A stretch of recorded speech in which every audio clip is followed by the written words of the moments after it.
I'm Emma, and I'm 27 years old. You don't belong in this family, Victoria said, her voice cutting through the birthday party chatter like a knife. 20 pairs of eyes turned toward me as I stood frozen by the dessert table, a slice of cake halfway to my mouth. I set the plate down slowly, my hand steady despite the heat crawling up my neck. Without a word, I walked to the coat closet, grabbed my jacket, and headed for the door. But what happened 3 months later would leave Victoria packing her bags instead of me. Where are you watching from today?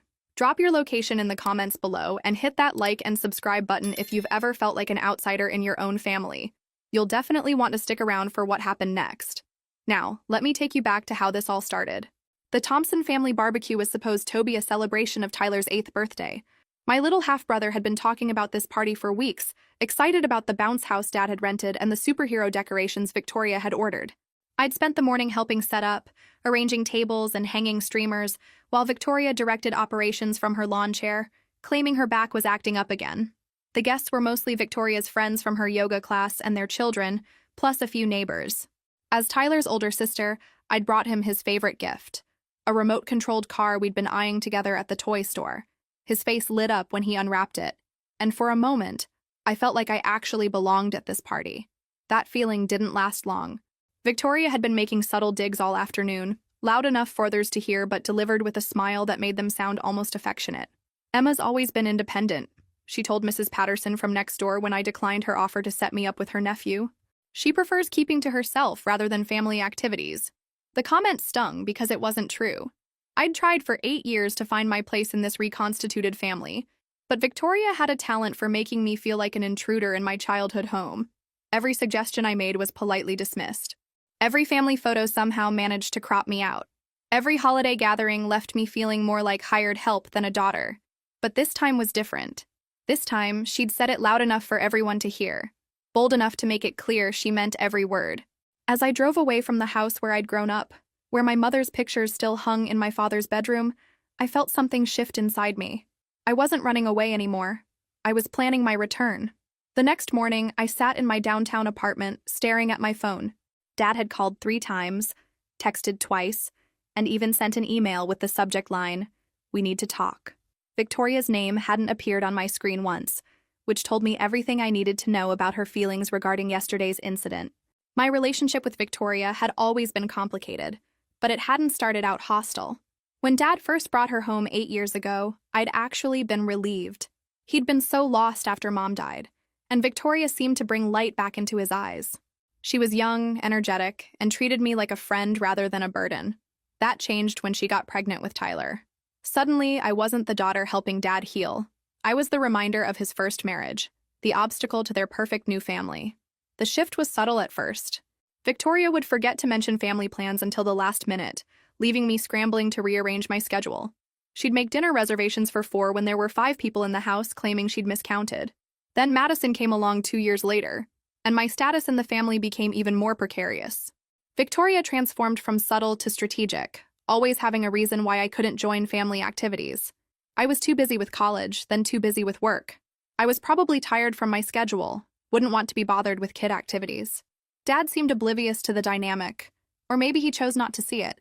Robert Thompson had built his success in commercial real estate by avoiding conflict and finding win-win solutions.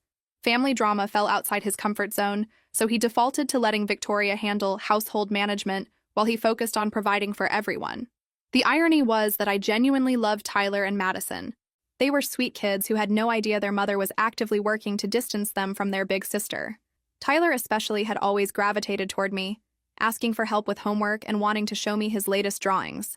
But Victoria had been subtly discouraging these connections, redirecting the kids' attention whenever they sought me out. My phone buzzed with another text from Dad. "Victoria says there was a misunderstanding yesterday. Can we all sit down and work this out?" A misunderstanding. That's what we were calling it now. I almost laughed, but there wasn't anything funny about being publicly declared a non-family member at a child's birthday party. Victoria hadn't accidentally spoken her truth. She'd planned it, waiting for the perfect moment when the humiliation would be witnessed, and therefore impossible to take back. I typed back, "Sure, Dad, but this conversation needs to include everyone's feelings, not just Victoria's explanation." As I hit send, I realized something had changed in me. For 8 years, I'd been trying to earn my place in a family where I'd always belonged. Maybe it was time to stop asking for permission to exist in my own life. The family meeting was scheduled for Sunday dinner, which should have been my first warning. Victoria always used social settings to her advantage, banking on the fact that I wouldn't make a scene in front of the kids. She'd prepared Tyler's favorite meal, spaghetti and meatballs, and set the table with our good china, creating an atmosphere that screamed special occasion rather than conflict resolution. Tyler and Madison chattered excitedly about their week while Victoria served generous portions, and Dad asked about everyone's plans for the upcoming school year. The performance was flawless. Loving stepmother, devoted father, happy family. I might as well have been invisible for all the attention anyone paid to why we were really gathered. It wasn't until after dessert, when the kids had been excused to watch a movie in the living room, that Victoria finally addressed the elephant in the room. She reached across the table and patted my hand with the kind of sympathy usually reserved for terminal patients. "Emma, sweetheart," she began, her voice dripping with manufactured concern. "I think we had a little miscommunication at Tyler's party. Sometimes when I'm overwhelmed with hosting duties, I don't express myself clearly." I looked at Dad, waiting for him to acknowledge what had actually happened, but he was nodding along with Victoria's revision of events. The disappointment hit me like a physical blow. He hadn't been there when she'd made her declaration, but other people had told him exactly what was said. He was choosing Victoria's version because it was easier. "What exactly did you mean to say?" I asked, keeping my voice level despite the anger building in my chest. Victoria's smile tightened almost imperceptibly. "I was trying to suggest that you might be more comfortable socializing with people your own age instead of standing around a children's party. You seemed so out of place, honey. I was actually trying to be considerate of your feelings." The gaslighting was masterful. She'd taken a moment of public humiliation and reframed it as motherly concern, making me sound ungrateful for questioning her motives. Dad was buying every word, relief evident on his face that this could all be chalked up to a simple misunderstanding. 20 people heard you say I don't belong in this family," I said quietly. "Mrs. Patterson asked me if I was adopted because she was confused about my status here." "People mishear things," Victoria replied smoothly, then turned to Dad with wounded eyes. "Robert, you know I would never deliberately hurt Emma. She's been part of our family since the beginning." Since the beginning. Not she is family, or she's my stepdaughter. Since the beginning, implying a starting point that could also have an ending point. Even her apology contained subtle poison. Dad reached for my hand. "Emma, honey, I think we're all making too big a deal out of this. Victoria didn't mean anything by it, and you know she cares about you." In that moment, I realized the conversation was pointless. Dad would always choose the path of least resistance, and Victoria would always find ways to chip away at my belonging here. But something else was becoming clear. I didn't need their permission to know who I was or where I came from. "You're right, Dad," I said, standing up from the table. "This probably is being blown out of proportion." Victoria's smile returned, triumphant and satisfied. She thought she'd won. What she didn't realize was that I just stopped playing her game entirely. Sometimes the best revenge is refusing to be broken by people who expect you to shatter. The next few weeks passed in an uneasy detente. Victoria had gotten her way. I'd backed down from the confrontation, accepted her non-apology, and allowed the family narrative to return to its comfortable fiction. But I'd also started paying closer attention to things I'd previously ignored, and what I was seeing troubled me more than I'd expected. Tyler had developed a stutter that seemed to worsen whenever Victoria was around. Madison, who used to be chatty and affectionate, had become clingy and anxious, often asking me if I was mad at her for reasons I couldn't understand. The kids were picking up on tensions they were too young to comprehend, and it was affecting their behavior in ways that broke my heart. I decided to spend more one-on-one time with them, partly because I genuinely missed my little siblings, and partly because I wanted to understand what they were experiencing. I started picking Tyler up from soccer practice when Dad was traveling for work, which was happening more frequently these days. His real estate company was expanding into new markets, leaving Victoria essentially in charge of household management and childcare. During our car rides, Tyler gradually opened up about things that worried me. He mentioned that Mom, meaning Victoria, got really angry sometimes when Dad wasn't around. He described episodes of yelling that seemed disproportionate to typical childhood misbehavior. When I gently probed for specifics, he claimed up, clearly having been coached about what family information was appropriate to share. Madison was even more revealing in her innocence. During a coloring session while Victoria ran errands, she casually mentioned that Mommy talks to Uncle Jake a lot when Daddy's not home. Uncle Jake was Victoria's brother who lived across town, but something about Madison's tone suggested these weren't typical sibling check-ins. "Do you like Uncle Jake?" I asked, keeping my voice casual while we worked on her princess coloring book. He's nice, Madison replied, then lowered her voice conspiratorially. But Mommy says it's a secret when he visits. She says Daddy doesn't like grown-up conversations. The comment sent warning bells through my mind. What kind of grown-up conversations required secrecy? And why would Victoria need to hide her brother's visits from Dad? I tried to push the concerns aside, telling myself I was looking for problems because of my existing issues with Victoria. But then I started noticing other things. Victoria's phone was constantly buzzing with messages she'd read quickly and delete. She'd developed a habit of stepping outside to take certain calls, claiming she needed privacy for book club planning or yoga class coordination. Her explanations always sounded reasonable, but the frequency and secretiveness seemed excessive. The biggest red flag came during Tyler's soccer game the following Saturday. Dad had to work, so Victoria and I took the kids together, a rare occurrence that felt awkward from the start. While Tyler played, Madison entertained herself on the playground equipment near the field. Halfway through the game, Victoria's phone rang. She glanced at the screen, and her entire demeanor changed. Her face flushed. She smiled in a way I'd never seen before, and she walked several yards away to answer.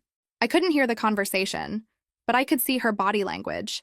Animated, flirtatious, completely absorbed in whoever was on the other end of the line.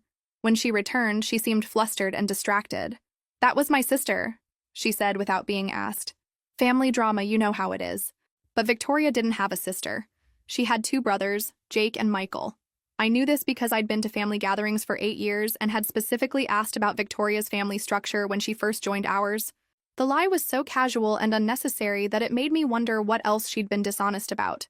For the first time since the birthday party incident, I began to suspect that my problems with Victoria might be symptoms of much larger issues in our family.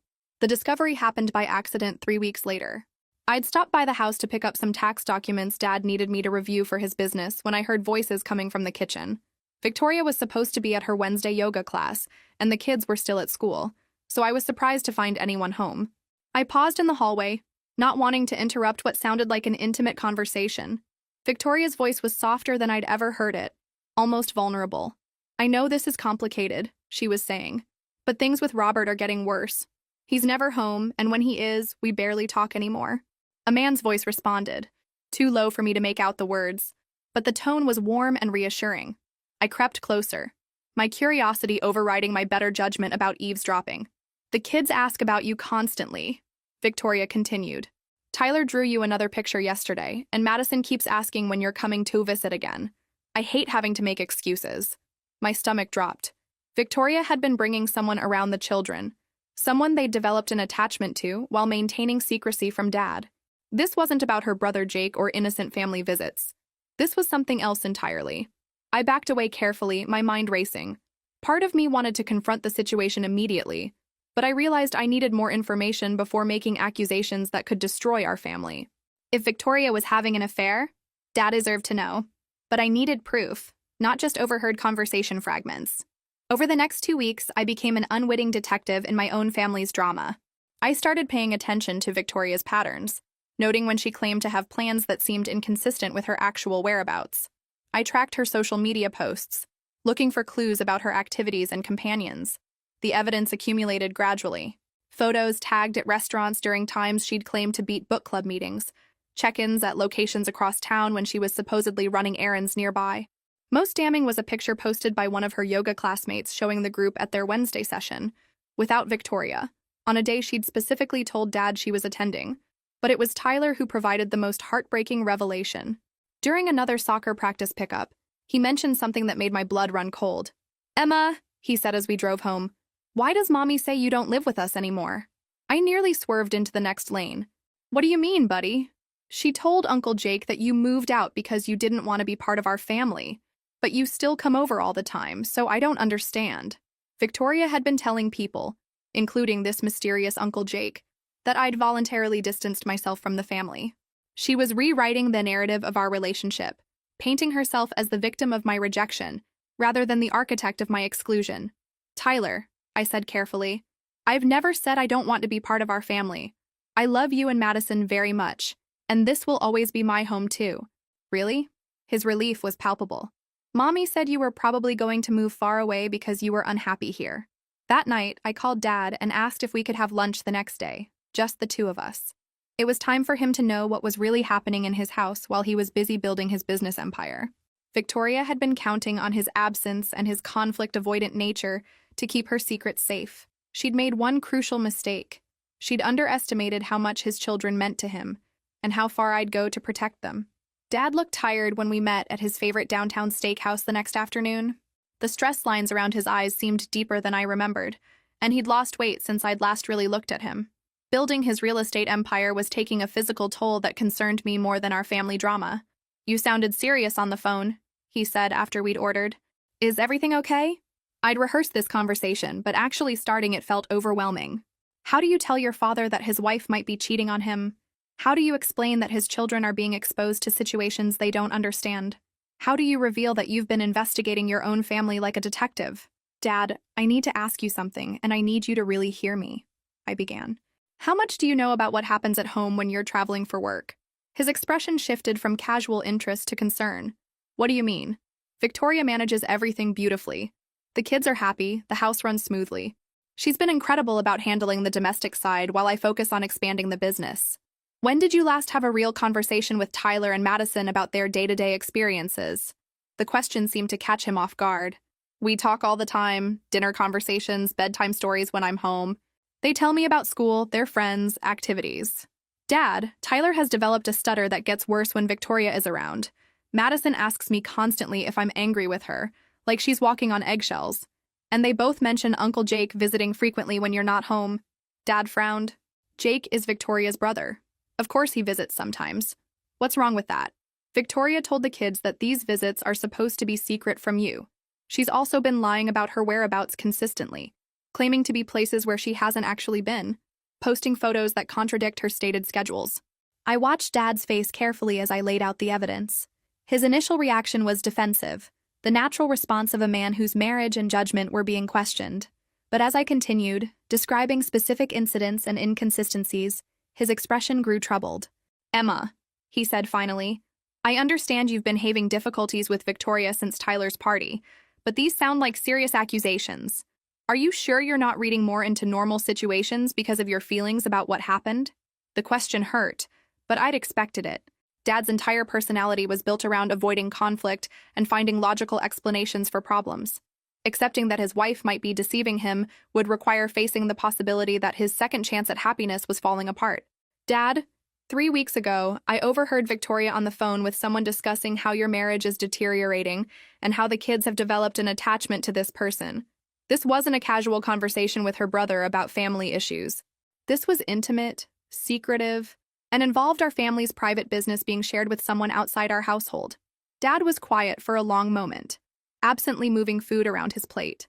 When he finally looked up, his eyes held a vulnerability I hadn't seen since Mom died. "I've been so focused on building financial security for all of us," he said quietly. "The expansion has been demanding, but I thought I was doing the right thing for our family's future. Victoria always seems to have everything under control at home. Maybe it's time to step back from work expansion and focus on what's happening with your family right now," I suggested gently. Dad nodded slowly. "I'm supposed to leave for a conference in Atlanta tomorrow, but maybe I should postpone that trip." As we walked to our cars after lunch, Dad suddenly stopped and turned to me. "Emma, regardless of what's happening with Victoria, I want you to know that you'll always be my daughter and part of this family. If I've ever made you feel otherwise, I'm truly sorry." The apology I'd been waiting 8 years to hear shouldn't have come in a restaurant parking lot while discussing my stepmother's potential infidelity, but I'd take it. Something told me we were all going to need each other very soon. Dad did cancel his Atlanta trip, claiming a family emergency to his business partners. Victoria seemed surprised but pleased when he announced he'd be working from home for the next 2 weeks. "More family time," she said brightly, though I caught a flicker of concern in her eyes. Having Dad around would definitely complicate her secret phone calls and mysterious errands. What none of us expected was the real emergency that would change everything. On Thursday morning, Dad collapsed while getting dressed for a local client meeting. Victoria called and I met them at the hospital, my hands shaking as I drove through downtown traffic that seemed deliberately slow. Dr. Martinez, the emergency room physician, was thorough but gentle as he explained Dad's condition. "Mr. Thompson has been experiencing cardiac episodes that likely started months ago," she told us as we gathered in the small consultation room. "The symptoms probably felt like indigestion or stress-related chest tightness." Dad looked pale and smaller than usual in the hospital bed, wearing a gown that made him seem vulnerable in a way I'd never seen before. I thought it was just work stress, he admitted. The expansion has been demanding, lots of late nights and pressure. Robert, why didn't you tell me you were having chest pains? Victoria asked, her voice carrying the perfect tone of concerned wife. But I noticed she hadn't moved closer to his bedside, hadn't reached for his hand the way you'd expect from someone genuinely worried about their spouse. Doctor. Martinez continued with test results that grew increasingly serious. Dad's heart had sustained significant damage, likely from multiple small episodes over several months. The immediate crisis was stabilized, but long-term solutions would require major intervention. We're looking at surgical options, Dr. Martinez explained, but given the extent of damage, Mr. Thompson may need to consider heart transplant evaluation if other treatments aren't successful. The word transplant hung in the air like a death sentence. Victoria made appropriate shocked noises, but something about her reaction felt performative. I wondered if she'd noticed Dad's symptoms and chosen to ignore them, too caught up in her own drama to pay attention to her husband's health. Over the next few days, Dad underwent extensive testing while we maintained a bedside vigil that felt surreal. Victoria brought the kids for brief visits, coaching them to be quiet and gentle with Daddy. Tyler drew pictures of superheroes helping people feel better, while Madison sat close to me, asking whispered questions about whether Dad was going to die. It was during one of these hospital sessions that I noticed Victoria stepping out frequently to take phone calls.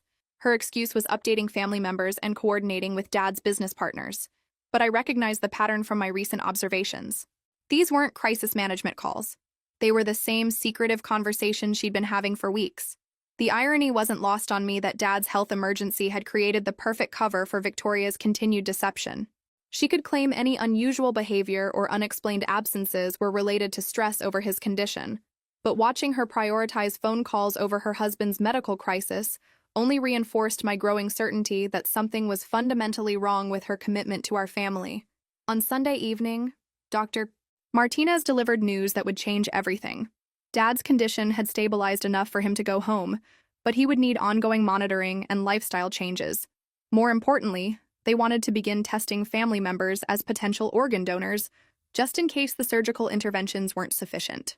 We'll start with immediate family, Dr. Martinez explained. Children, siblings, parents if they're living. The matching process is complex, but having multiple potential donors increases the chances of finding compatibility. Victoria nodded seriously. Of course, whatever Robert needs. The children and I will do whatever testing is required. As we prepared to leave the hospital, I felt a strange mixture of relief about Dad's immediate recovery and apprehension about what the donor testing might reveal. Something told me we were about to learn things about our family that would make my suspicions about Victoria seem minor by comparison. The donor testing began the following Tuesday at the hospital's transplant center. Dad was scheduled for additional cardiac evaluations, while Victoria, Tyler, Madison, and I underwent blood work and preliminary screening to determine our compatibility as potential organ donors. Tyler was nervous about the blood draw, so I held his hand while the technician worked quickly and efficiently. It doesn't hurt that much, I told him, though he squeezed my fingers tightly when the needle went in. Madison watched her brother's procedure with wide eyes, then bravely extended her arm when her turn came. Victoria seemed unusually quiet during the process, answering the medical questionnaire with unusual hesitation. When asked about family medical history, she claimed not to remember specific details about genetic conditions or inherited diseases. For someone who'd been married to Dad for 8 years, her knowledge of relevant health information seemed surprisingly limited. The initial results should be available by Friday, the genetic counselor explained as we finished up. We'll call everyone individually to discuss compatibility and next steps if needed. The waiting period was tense for all of us. Dad was home recovering, working reduced hours while following strict dietary and activity restrictions. Victoria maintained her devoted wife performance, preparing heart-healthy meals and monitoring his medications. But I noticed she still found excuses to leave the house for errands that seemed unnecessarily frequent. Friday morning arrived with a phone call that would shatter our family's foundation. Dr. Martinez asked Dad and Victoria to come in together to discuss the test results, which seemed unusual but not alarming. They were supposed to call me afterward with an update on everyone's compatibility status. Instead, Dad called 3 hours later with a voice I'd never heard before. Hollow, broken, confused. "Emma," he said slowly, "I need you to come to the hospital. There's something we need to discuss about the test results." I found them in Dr. Martinez's office, Victoria sitting stiffly in her chair, while Dad stared out the window with a blank expression. The tension in the room was thick enough to cut with a knife. Dr. Martinez looked uncomfortable as she explained the situation. The genetic testing revealed some unexpected information about family relationships, she began carefully. While we were evaluating compatibility for potential organ donation, we discovered that Tyler and Madison are not biologically related to Mr. Thompson. The words hung in the air like a bomb that had already exploded. Victoria was staring at her hands, her face pale and expressionless. Dad continued looking out the window as if the conversation were happening to someone else. What does that mean exactly? I asked, though my mind was already processing the implications. It means that Robert is not the biological father of Tyler and Madison, Dr. Martinez said gently. The genetic markers are definitive. There's no possibility of laboratory error. I looked at Victoria, waiting for her to say something, to explain how this could have happened, to show some reaction to news that was devastating her husband. But she just sat there, silent and still, like someone who'd been caught in a lie she'd never expected to be discovered. Victoria, Dad said quietly, finally turning from the window. Is there something you need to tell me? The question was calm, almost conversational, but I could hear years of marriage collapsing in those 8 words. Victoria looked up at him with tears in her eyes, but I couldn't tell if they were tears of remorse, fear, or just sadness at being caught. Robert, I can explain, she whispered, but her voice carried no conviction that explanation would make any difference. Dad nodded slowly. I think you'd better. What do you think will happen next? This family is about to face the biggest test of their lives, and the truth Victoria has been hiding is going to change everything. Victoria's explanation came in fragments, each revelation worse than the last.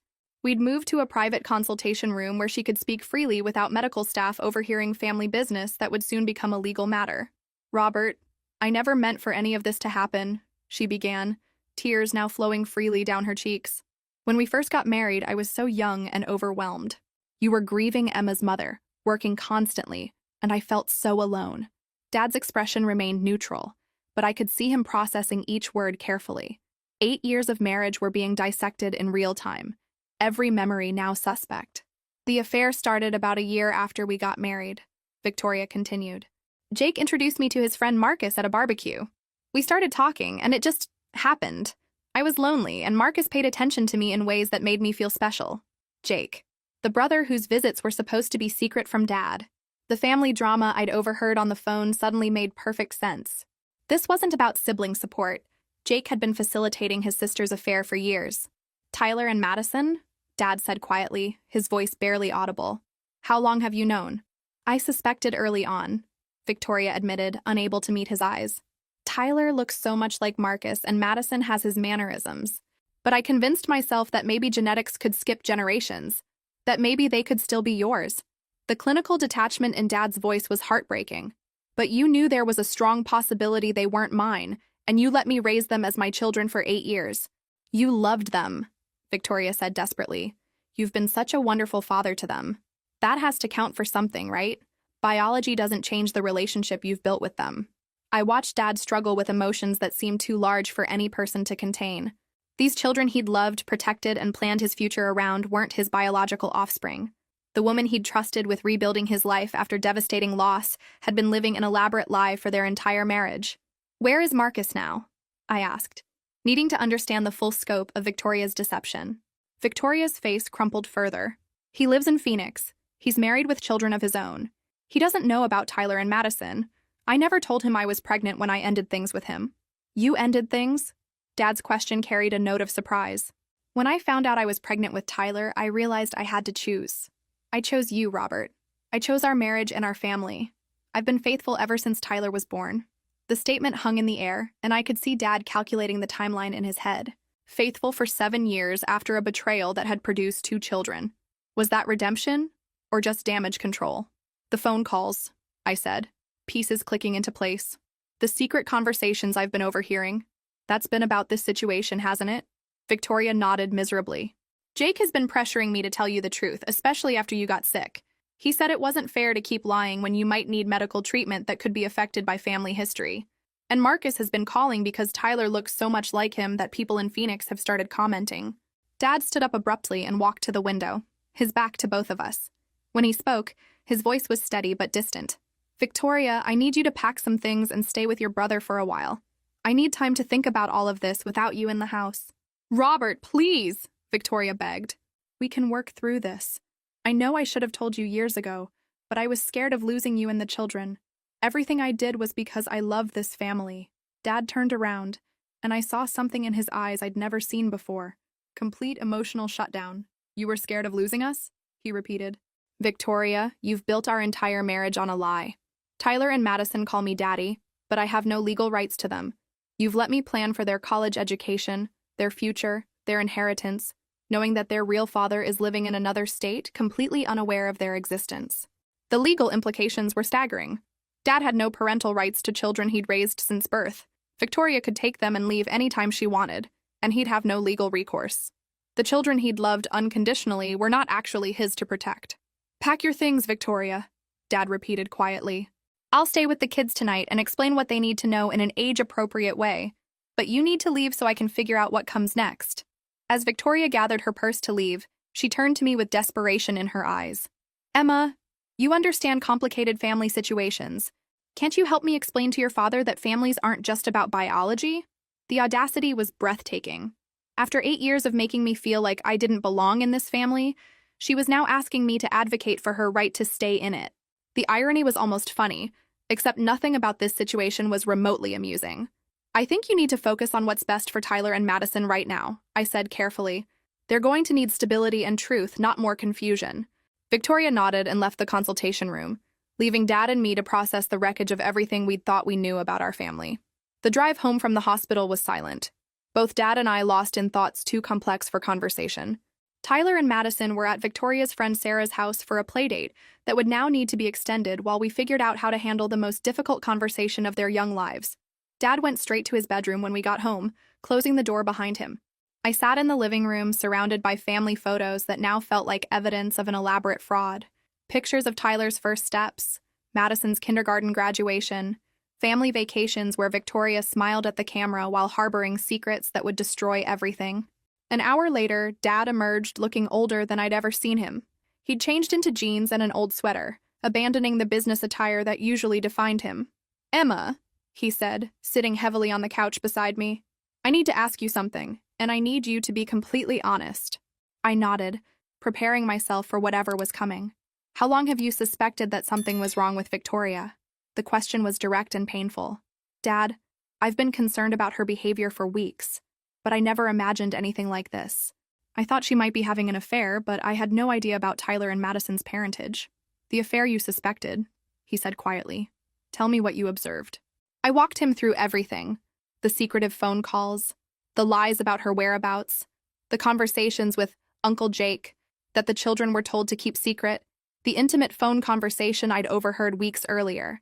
Dad listened without interruption, his face growing more pained with each detail. Why didn't you tell me sooner? He asked when I finished. I was going to, I said honestly. But then you got sick, and it felt wrong to add more stress to an already terrible situation. I never imagined the medical testing would reveal what it did. Dad was quiet for a long time, staring at the family photos scattered across our coffee table. 8 years, he finally said. 8 years of loving children who were never legally mine. 8 years of planning a future based on complete deception. Dad, I said carefully, the love you have for Tyler and Madison is real, regardless of biology. You've been their father in every way that matters. But I have no legal rights to them, he replied bitterly. Victoria could disappear with them tomorrow, and I'd have no recourse. She could move to Phoenix with their real father, and I'd never see them again. The legal reality was as devastating as the emotional betrayal. Dad had been an active, loving parent to these children, but in the eyes of the law, he was a stranger with no claim to their welfare or custody. There might be options, I suggested. Adoptive rights, psychological bonds, the fact that you've been their primary father figure. We should talk to a lawyer about what kind of protections might be available. Dad's phone buzzed with a text message. He glanced at it and sighed. Victoria wants to know when she can talk to the children. She says they're asking why Mommy won't be home for dinner. The immediate crisis of explaining this situation to Tyler and Madison suddenly felt overwhelming. How do you tell an 8-year-old and a 6-year-old that their entire family structure has been built on lies? How do you preserve their sense of security while acknowledging that everything they've believed about their identity is false? What are you going to tell them? I asked. I don't know, Dad admitted. The truth eventually, but in pieces they can understand. Tonight, I'll probably just say that Mommy and Daddy need some time to work out grown-up problems, and she's staying with Uncle Jake for a while. Do you want me to be here when you talk to them? Dad looked at me with something that might have been gratitude. Would you? I know this isn't your responsibility, but Tyler and Madison trust you. Having you here might help them feel more secure. For 8 years, Victoria had worked to make me feel like an outsider in this family. Now, in the aftermath of her deception, Dad was asking me to help hold what remained of our family together. The irony was bitter, but my love for Tyler and Madison was genuine, regardless of the complicated circumstances that had brought us to this moment. Of course I'll be here, I said. Whatever you need. As we waited for Sarah to bring the children home, I realized that Victoria's lies had inadvertently revealed something true. Families aren't just about biology, but they are about honesty, commitment, and choosing to show up for each other when everything falls apart. Dad and I were about to find out if what we had left was strong enough to survive the complete destruction of everything we'd believed about ourselves. Tyler and Madison walked into the house chattering about their playdate, completely unaware that their world had fundamentally changed while they were gone. Tyler was excited about the new video game he'd played, while Madison carried a drawing she'd made for Daddy's room at the hospital. Dad gathered them on the living room couch, his voice gentle but serious. Kids, I need to talk to you about some grown-up things that are happening in our family. Both children immediately became quiet, sensing the gravity of the moment. Tyler moved closer to Dad, while Madison climbed into my lap without being asked. Sometimes adults have to make difficult decisions about how families work, Dad began carefully. Mommy and I are having some problems that we need to figure out, so she's going to stay with Uncle Jake for a while. Is Mommy in trouble? Madison asked, her voice small and worried. No, sweetheart, Mommy isn't in trouble. But sometimes when grown-ups disagree about important things, they need space to think clearly about what's best for everyone. Tyler, who was more perceptive than his age suggested, asked the question I'd been dreading. Are you and Mommy getting divorced like Jacob's parents did? Dad's hesitation was brief but telling. I don't know yet, buddy. That's one of the things we need to figure out. But no matter what happens between Mommy and me, you and Madison will always be loved and taken care of. The conversation continued for another 20 minutes, with Dad answering their questions as honestly as possible without overwhelming them with details they weren't ready to understand. He promised that Victoria would call them before bedtime and that they'd see her soon, but he was careful not to make commitments about the future that he couldn't guarantee. After the children went to bed, Dad and I sat in the kitchen trying to process the day's revelations and plan for an uncertain future. The house felt different somehow, smaller and quieter, like a stage set after the performance had ended. I keep thinking about all the moments that make sense now, Dad said, nursing a cup of coffee that had gone cold hours ago. Victoria's reluctance to add the children to my life insurance policy, her insistence on keeping separate bank accounts, the way she'd change the subject whenever I talked about updating our wills. Each memory was another piece of evidence that Victoria had been protecting herself and maintaining exit strategies throughout their marriage. She'd never fully committed to the life they'd built together because she'd always known it was built on deception. There's something else, Dad said quietly. When Dr. Martinez was explaining the test results, she mentioned that Tyler has some genetic markers that indicate a predisposition to certain health conditions. Conditions that Marcus would need to know about as Tyler's biological father. The implications were staggering. Not only did Marcus have 2 children he didn't know existed, but one of them had inherited genetic traits that could affect his health decisions. Victoria's deception had potentially endangered Tyler by keeping crucial medical information from his biological father. Are you going to contact Marcus? I asked. I don't know, Dad replied honestly. Right now I'm focused on protecting Tyler and Madison's emotional stability. But at some point, Marcus has a right to know he has children, and Tyler has a right to know his complete medical history. Around 10 o'clock, Victoria called to say goodnight to the children. I listened from the kitchen as Dad supervised the conversations, making sure Victoria didn't make promises about coming home or try to undermine the explanation he'd given them about her absence. After the children were asleep, Dad made the call I'd been expecting. Victoria, we need to talk about next steps, he said when she answered. I've spoken with the children and they understand that you're staying with Jake temporarily, but we need to discuss long-term arrangements. I couldn't hear Victoria's side of the conversation, but Dad's responses painted a clear picture of someone who was trying to negotiate her way back into a situation where negotiation was no longer possible. The legal reality is that I have no parental rights to Tyler and Madison, Dad said firmly. You've spent 8 years letting me believe I was their father, while maintaining the ability to remove them from my life at any time. That level of deception isn't something I can forgive or forget. The conversation lasted another 30 minutes, with Victoria apparently alternating between apologies, justifications, and attempts to salvage their marriage. Dad's responses grew shorter and more definitive as the call progressed. "Victoria," he said finally, "I need you to understand that this marriage is over. The only question now is how we handle custody and visitation in a way that protects the children's well-being. You need to decide whether you want to work together on that or whether we need to involve lawyers immediately." When he hung up, Dad looked exhausted but resolute.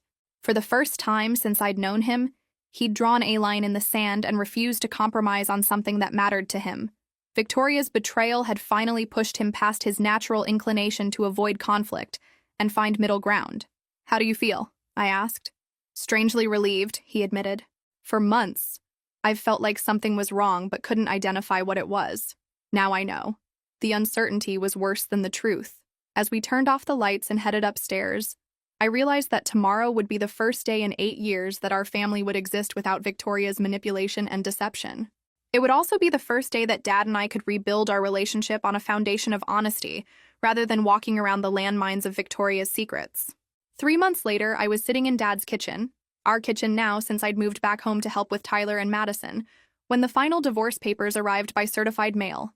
Dad signed them without emotion, officially ending a marriage that had been built on lies from the beginning. The custody arrangement had been surprisingly smooth, partly because Victoria seemed to understand that fighting Dad legally would expose her deception to a level of scrutiny she couldn't afford. Tyler and Madison would stay with Dad as their primary guardian, with Victoria having regular visitation rights and shared decision-making on major issues. Marcus, Tyler, and Madison's biological father had been contacted through a lawyer and was slowly building a relationship with the children. He lived in Phoenix with his wife and their 2 children, but he'd flown out twice to meet Tyler and Madison in a neutral setting. The meetings were awkward but important. Tyler especially needed to understand his complete medical history and genetic background. The most unexpected development had been Dad's recovery. Away from the stress of Victoria's deception and with proper medical treatment, his heart condition had stabilized remarkably well. Dr. Martinez said that removing major life stressors sometimes had profound effects on cardiac health, and Dad was living proof of that connection. "Emma," Dad said as we cleaned up after dinner, Tyler and Madison playing in the living room, "I owe you an apology that's about 8 years overdue."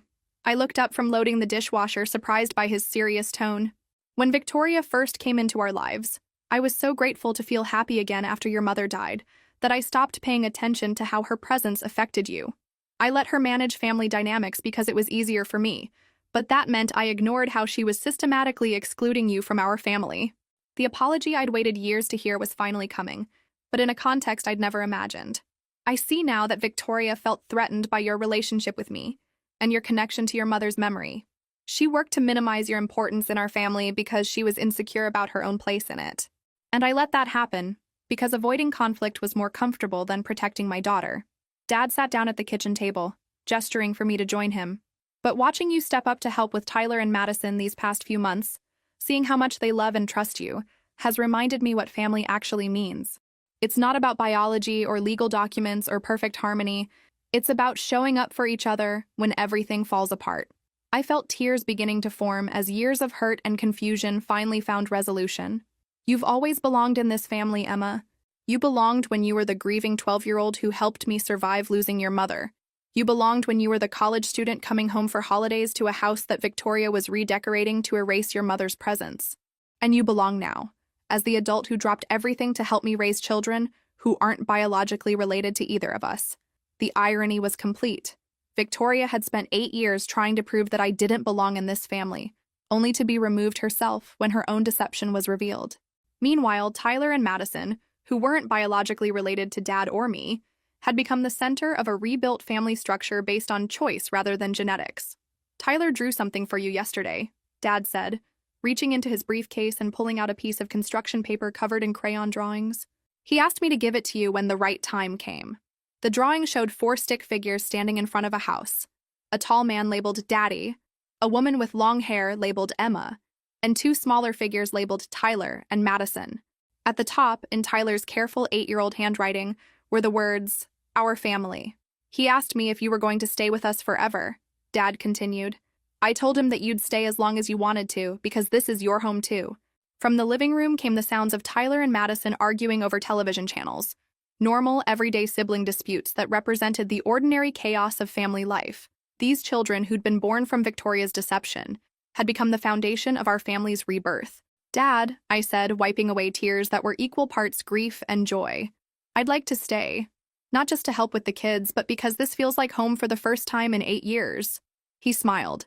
The first genuine, relaxed smile I'd seen from him since Victoria's lies were exposed. "Good. Because Tyler and Madison aren't the only ones who need you here. I need you too. It turns out that the daughter I've had all along is exactly the family member I need now." Outside, it was getting dark, and I could see lights coming on in houses throughout our neighborhood. Families were gathering for dinner, helping with homework, navigating the small dramas and joys that make up ordinary life. For the first time since I was 12 years old, I felt like I truly belonged to one of those families. Victoria had been wrong about everything, but she'd been most wrong about this. I had always been part of this family. I just needed the lies to be stripped away before everyone could see it clearly. If this story resonated with you, make sure to like and subscribe for more stories about families, truth, and the surprising ways that love survives even the most devastating betrayals.